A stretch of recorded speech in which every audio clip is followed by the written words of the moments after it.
As more and more begin to know, the status quo has got to go. They're bound to say yes to a man named Dr. No, a man who makes the establishment panic. Grassroots are growing way too wild, too organic.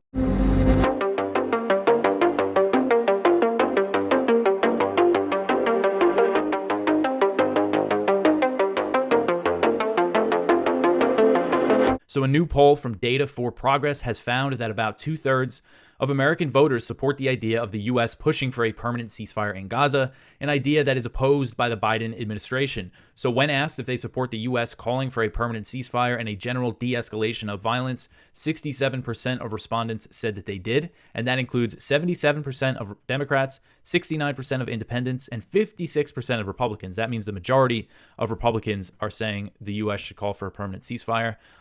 And the support for a permanent ceasefire increased by 6 points since Data for Progress conducted the same poll, asked the same question.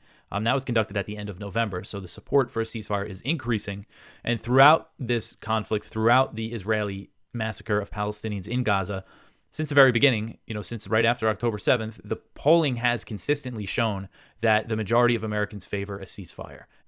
So President Biden said on Monday that a hostage deal between Israel and Hamas was close and that he hoped a ceasefire could be reached by Monday, March 4th. But in response, both sides indicated that an agreement is still far away and said the president spoke too soon. So according to the Times of Israel, one Hamas official said that Biden's comments were premature and didn't reflect reality. Another Hamas official told Reuters that there was still big gaps between the two sides, and that's because Hamas is still saying that they're looking for a permanent ceasefire, the withdrawal of Israeli troops. A second Hamas official said, speaking to Reuters, said, quote, "The primary and main issues of the ceasefire and the withdrawal of Israeli forces are not clearly stated, which delays reaching an agreement," end quote. So Biden's comments came as a surprise to Israeli officials. And reports said that Netanyahu himself was surprised and that these comments were not made in coordination with the Israeli government. Israeli officials are blaming the lack of an agreement on Hamas's demands, although they're also saying that Netanyahu is complicating the negotiations by adding demands himself. There was a report from Haaretz on Monday that said he was saying the Palestinian prisoners who are being released should be deported to Turkey or Qatar or another third country. And again, I just mentioned that Netanyahu is making very clear any ceasefire is temporary. So NATO Secretary General Jens Stoltenberg said on Tuesday that the alliance has no plans to send combat troops to Ukraine after French President Emmanuel Macron stirred an uproar by saying that the idea of deploying troops should not be ruled out. So Stoltenberg told the Associated Press, quote, "NATO allies are providing unprecedented support to Ukraine. We have done that since 2014 and stepped up after the full-scale invasion, but there are no plans for combat troops on the ground in Ukraine," end quote. So in response to Macron's comments, the Kremlin said that a deployment of Western troops to Ukraine would make a direct Russia-NATO war inevitable. Kremlin spokesman Dmitry Peskov said, quote, "In this case, we need to talk not about probability, but about the inevitability of conflict," end quote. And so that was Russia's comment, was this would mean war. This would mean direct war. And that means, likely nuclear war. How quickly would a direct war between Russia and NATO turn into a nuclear war? That's something we don't want to find out. Then Ukraine's response, they were celebrating this talk of NATO sending troops to Ukraine. This is Ukrainian presidential advisor Mikhailo Podolyak. He said, quote, "This shows, firstly, an absolute awareness of the risks posed to Europe by a militaristic, aggressive Russia," end quote. So some NATO leaders, after Macron's comments, they kind of distanced themselves from the idea of sending combat troops to Ukraine. Poland, Germany, there's a few other countries, I believe the Czech Republic, and the U.S. all came out and said, we don't plan on sending troops.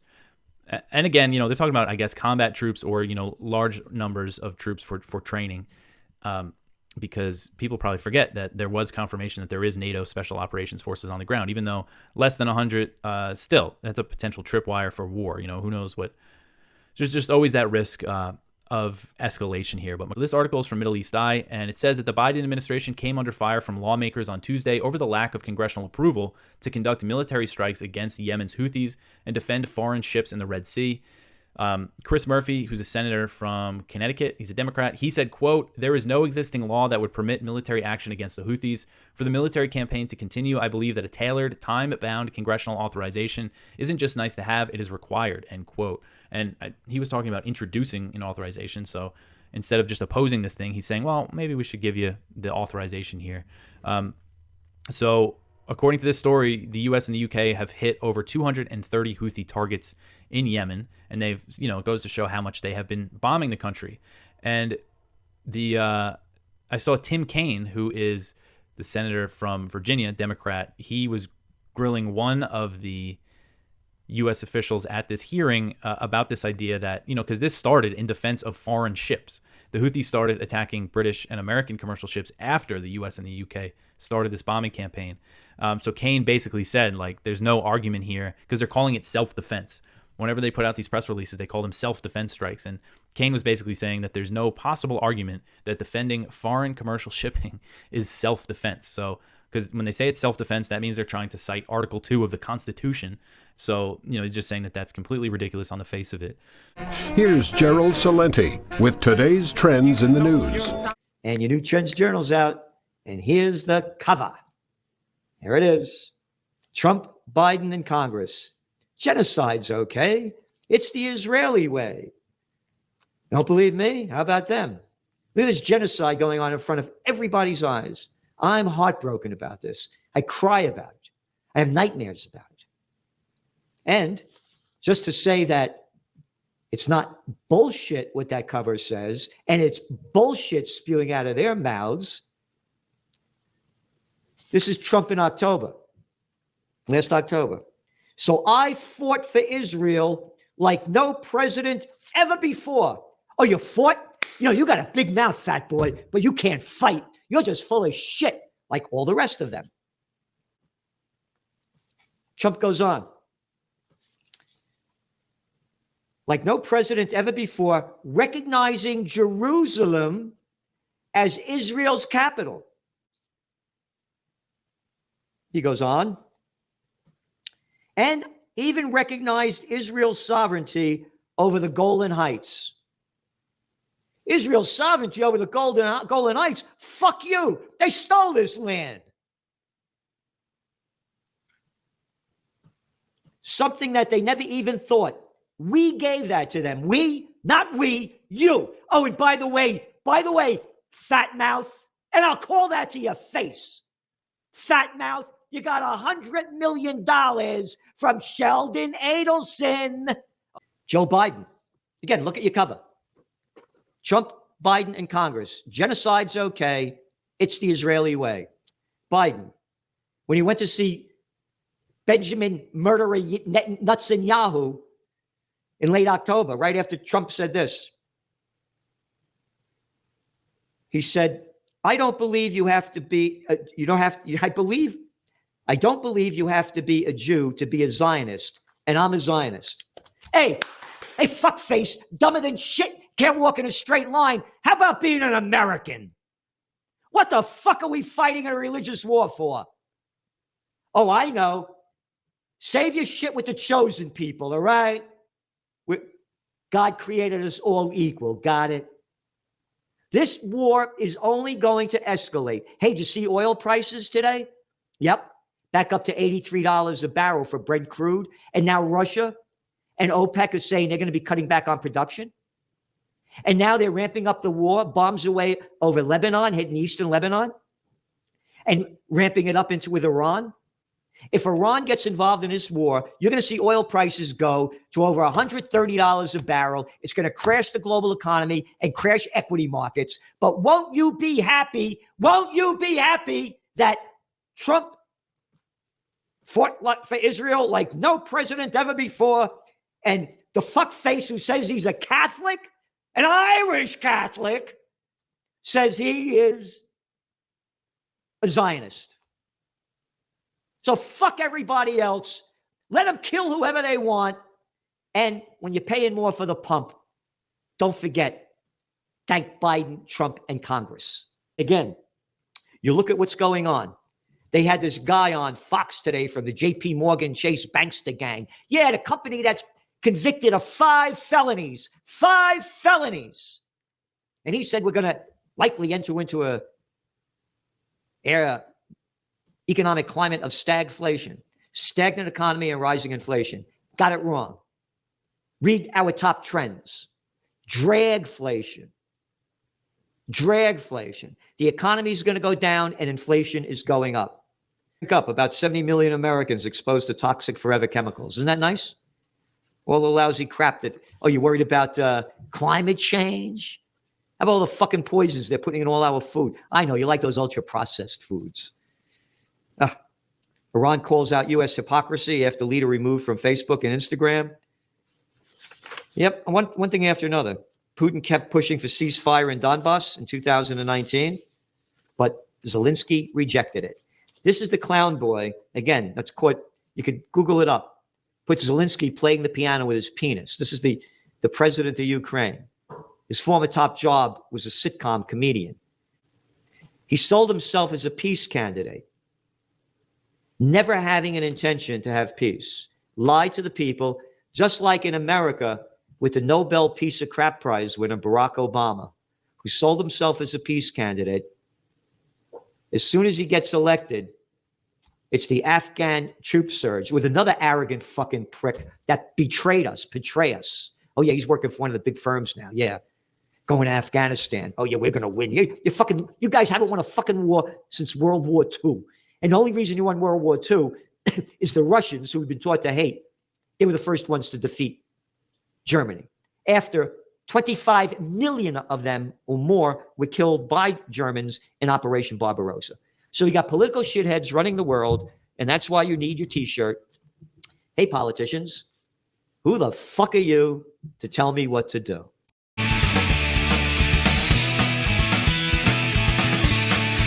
What actually happened was Manning was ordered to help process the arrest and imprisonment of a guy who had written an article critical of Prime Minister Nouri al-Maliki and calling him a thief. It was called "Where Did the Money Go?" And he was sure to be tortured and maybe killed. And Manning said to Bradley Manning said to his superior officer, "Hey, what is this? I don't want to do this. This is wrong. What the hell?" And was told, "Get back to work." And that was the motive. And Manning explained that to the rat in the private messages when, assuming no one else was looking, and that it was a private message because the guy had said, "I'm a priest and a journalist, or a reverend and a journalist, so I can doubly keep your secrets. Don't worry, you can trust me." And he explained, Chelsea Manning, explained the purpose of the whole thing. So sorry to go on like that, but that was what it was. It wasn't Julian Assange came from somehow just picked a random army specialist and twisted his arm behind his back. Yeah, that's a very important point. So the arguments that they're trying to make to the judge is like, look, you have, there's jurisprudence, right, precedent from the European Court of Human Rights, which is supposed to be the highest court on human rights issues. And they're very clear that when it comes to publication, there's a balancing test that must be done. And they say that the judge, at first instance, District Judge Vanessa Breitzer, when she ruled against all the defense arguments, and she said these are matters that can be raised at trial, but they can't be because there's no public interest defense under the Espionage Act, right? They said that she failed in her responsibilities, right? Because it's an appellate court, so you're having to make grounds of law, right? Those are where your main arguments are. So their main arguments were, if you like, almost a fact. So the U.S. government saying harm has occurred, etc. And they're saying, look, the European Court would say balance on the one hand, potential alleged unproven harm on the one hand, versus verifiable fact of torture, rape, assassinations, drone strikes. Right, like we know for a fact that courts, including the European Court itself, has found that as a result of WikiLeaks disclosures, cases succeeded, including the case of Khalid al-Masri, who testified on behalf of Julian Assange about how he was kidnapped by the CIA, rendered, tortured because they mistook him for someone else for months. And even when they realized he was the wrong person, they kept him for I think a couple more months, and then dumped him out of a van in some random country. And he had to find his way home. And his family, he was on holiday. His family were back in Lebanon, because they're like, our dad and husband has disappeared.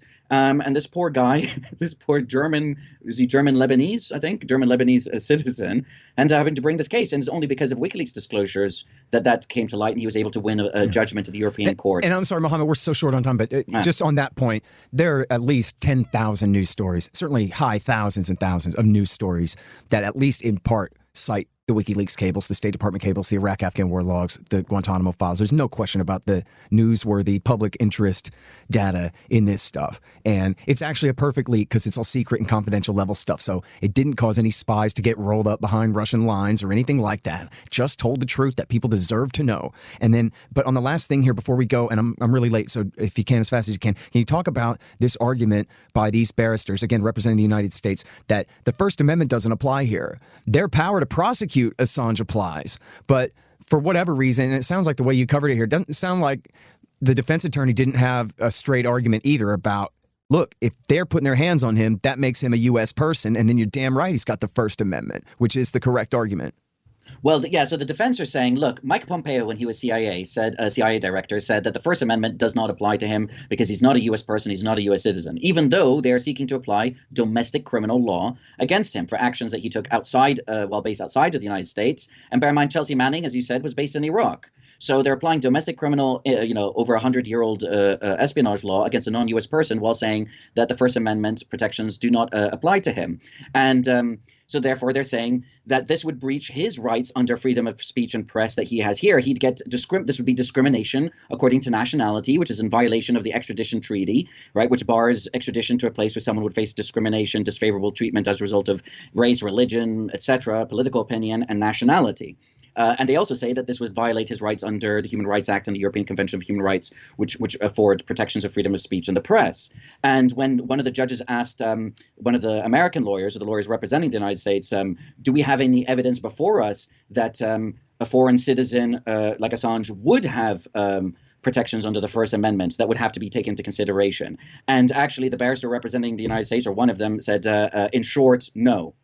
Right. So in short, they accepted that position, but it wasn't completely clear. And they said, OK, we want you to go and find out, go through all the documents that have been submitted in this case and come back to us with an answer if there's like a concrete answer. Because Gordon Kromberg, the U.S. prosecutor, had also said in his statements, which have made their way into the courts because he's one of the lead U.S. prosecutors in this case, that if Julian tries to raise a First Amendment argument in the United States, they would have the ability to raise the argument that First Amendment doesn't apply to him because he's not a U.S. person, right, and not a U.S. resident. Yeah. So it is fascinating. That's the rule of law there. They just have to have it both ways, right? They can prosecute him, but they don't have to abide by the restrictions on the limitations of their power to persecute him at all. It's completely crazy.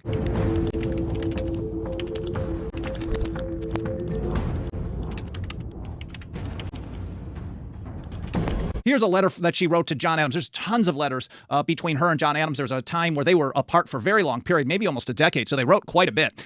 And she was very influential, Mrs. President. Here she is writing to John Adams in 1797 about her absolute hatred for Alexander Hamilton, or maybe we don't call it hatred because that wouldn't have fit with her moral character, but certainly she thought he was very evil. And here's how she put it. I have read his heart in his wicked eyes many a time.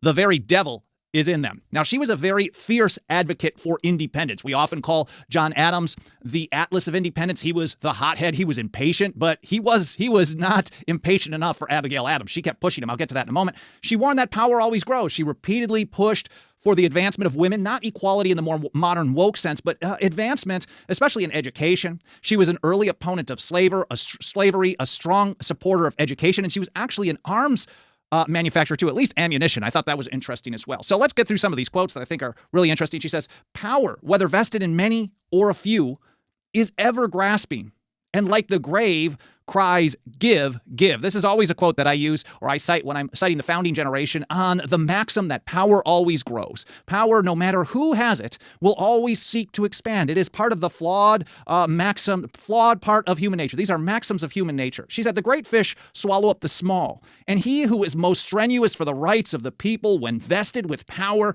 is as eager after the prerogatives of government. And in essence, if we read it, out of context here, we could say this is kind of a warning about what her and her husband did when they got in power, because certainly John Adams, her husband, and her, they were very fierce advocates for liberty at the time when this was written, certainly in 1775, the Atlas of Independence, natural rights and things like that. But then once in power and office, all of a sudden, liberty of the press meant the central government could have power over the press or determine what is considered liberty or not. So when people have power, they tend to, doesn't matter how good they were when they didn't have power, they always seek to expand that power. So don't trust anyone with power, including the people who tell you don't trust anyone with power.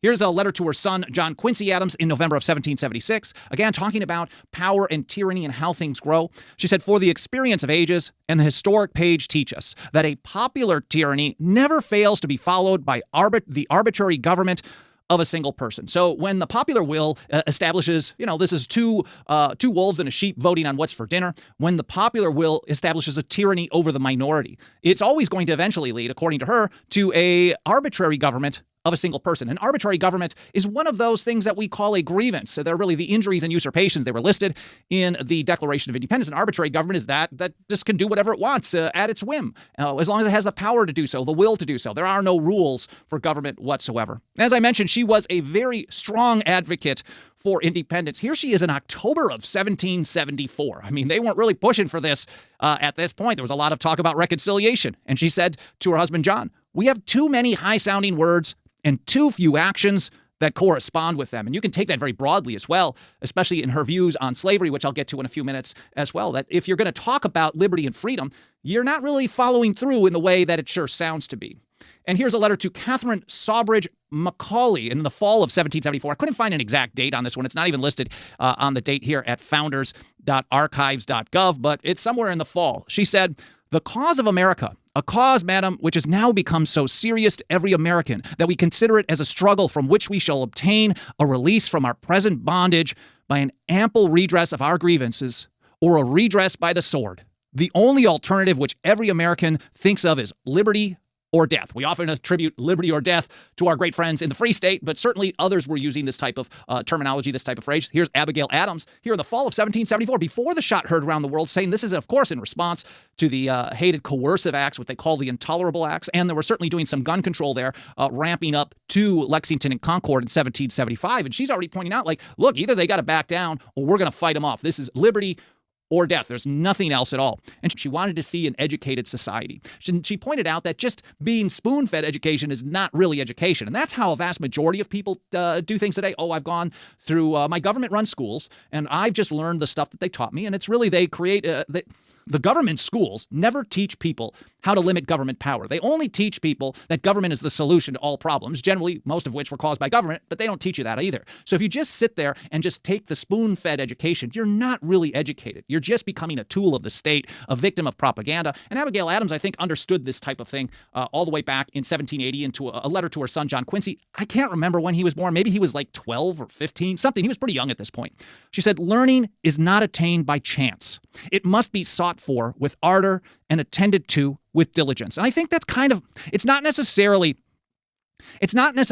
a motto for this show, but this is certainly what we do here. Like, I learn as I go on almost every single episode. As I put together the notes for these episodes, you would be surprised. I don't know all this stuff off the top of my head every single time. Sometimes I can rip through it pretty well or speak off the cuff, but I have to kind of organize it. And sometimes as I'm going through it, I'm like, oh, I should look into this. Is there any quote on this? Or is there any counterpoint on this? And I'm always doing a couple of hours of research for almost every single episode. Some of them are a little quicker than others, but some of them a little longer. So I'm learning as I go as well. And I think the only reason you're interested in this is because you want to learn what I'm learning as well. And that's how we kind of expand our knowledge, learn about our founding principles, and learn how to put them into practice today. We have to search out our education with ardor, and we have to attend to it with diligence.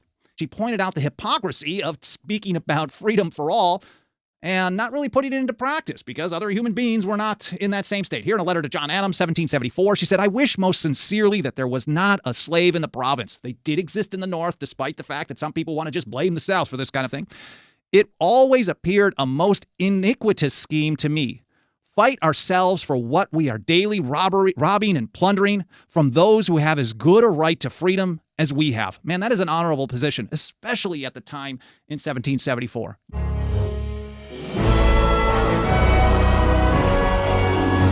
This is from Deutsche Welle News. French President Emmanuel Macron said he does not want to rule out sending ground troops to Ukraine, as defeating Russia was essential to Europe's security.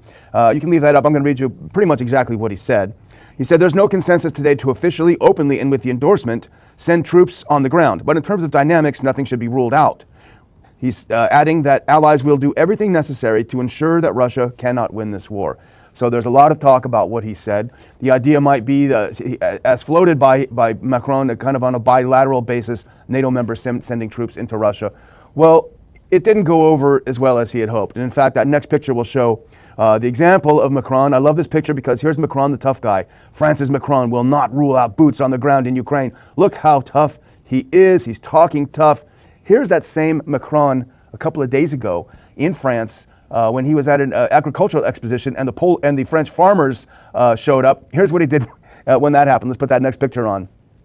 He's running for the exit. Definitely photo of the day, Macron running away from his own farmers. So here you have the essence of Macron, I think, in many ways. He loves to talk tough, but when the going gets rough, he starts running. You can find some interesting videos on Twitter of him dancing in the 80s. I'm not going to show any. I don't want to ridicule people. A lot of us looked goofy back then. But nevertheless, the suggestion that NATO as such would send troops into Ukraine obviously would invite a Russian retaliation, the fear of World War III being started if you start seeing French troops as such. Now, we know there are mercenaries there. We talked the other day about how many CIA paramilitaries and bases and things that have been set up over the past 10 years. We know that France lost a huge group of mercenaries a few weeks ago when Russia hit a hotel they were decamping to in advance of entering into battle, which infuriated France as well. So we know that there is already sort of sub rosa military activity from, people who are not on the official books of NATO soldiers. Nevertheless, as such, sending in the military of NATO countries definitely changes the dynamics of the situation there. And the other aspect that's somewhat humorous, maybe slightly less humorous than Macron running away from his own farmers and then talking tough talk about Russia, is the fact that what are they going to invade with? What are they going to use to invade? I think we talked a couple of weeks ago about how this new batch of British destroyers had gymnasiums put in where the missiles were supposed to be stored because they didn't have money to buy the missiles. We've talked on this show about how an assessment last year by the German Ministry of Defense that they would be able to survive for 2 days in a ground war. And we even have France. If you put on this next picture, this is from a piece that came out. France talking tough about invading Russia. Nevertheless, Europe looks abroad to get Ukraine weapons with Russia advancing. So they don't have enough weapons even to send Ukraine. They're looking to buy them outside of Europe. So they don't have any weapons. They don't have any troops. They have gymnasiums instead of missiles. Yet Macron is talking about invading Ukraine and head-to-head war against Russia. I would just like to add the next point. This is Andrew Korybko, who is an American analyst. I think he's based in Russia, but he's an insightful person and he's worth reading. I think he captures everything with this headline. NATO's debate over whether to conventionally intervene in Ukraine shows its desperation. Now think about that for a second. Is Macron projecting strength when he says, you know what, guys, we actually are going to need to go in there? What he's saying, what he's conveying with this point is that Ukraine is losing on the battlefield, and we've talked about the loss of Avdiivka. Since that happened a few days ago, there have been other Russian advances. It's clear that the rhetoric for the past 2 years of Ukraine winning, or Ukraine going to win, or just on the verge of winning with a little bit more money, those have all been lies, because the reality is there is desperation.